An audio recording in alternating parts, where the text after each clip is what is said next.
the leadership of Southern and Middle Belt Forum, led by our leaders, Paike Clark for the South-South, Chief Nianwodo for the Southeast, Chief Ayebandejo for the Southwest, and Air Commodore Suleiman for the Middle Belt, today made a very historic visit to the National Assembly, given what's going on in our country about the threats to constitutional democracy in our country.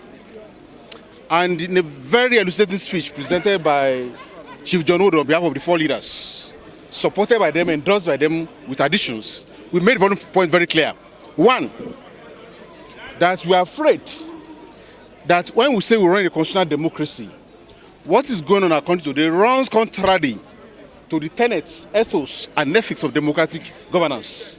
A situation where court orders are disobeyed regularly, where National Assembly resolutions are treated and thrown into the dustbin like tissues of newspapers, where members of the executive are summoned and they refuse to surface, where the Senate says this person is not fit to be in office and that person is in office. There are so many where monies of federal government Nigeria are spent without appropriation by National Assembly against Section 83(4) of the Constitution that says any money for the Constitutional Fund must be appropriated by National Assembly before expenditure is made.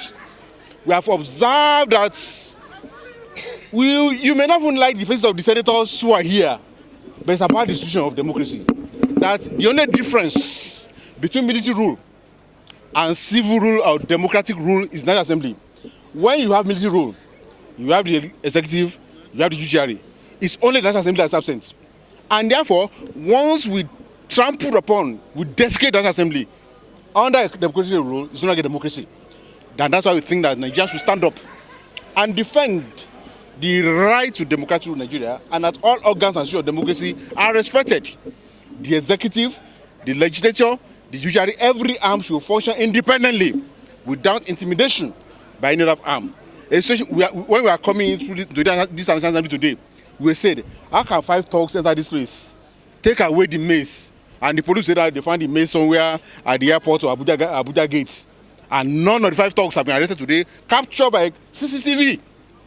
I would believe that when this kind of thing happens, the butterfly that's dancing on the surface of the water, there's a drummer under the waters. And again, too, we also took the position that the question of sequence of election should not arise at all. It should not be an issue. The National Assembly can make law, amend that law, and when the court says, oh, National Assembly cannot fix the election, we don't think dates same thing with sequence of elections. So we have made, and the fact that the insecurity situation in the country today, we are mired. The way people are being killed every day, 60 today, 100 today, 80 tomorrow, 40 tomorrow, and nothing has been done to check this thing. We also frown at this one. We ask the National Assembly and all Nigerians, the time has come for us to speak with one voice. Thank you so much.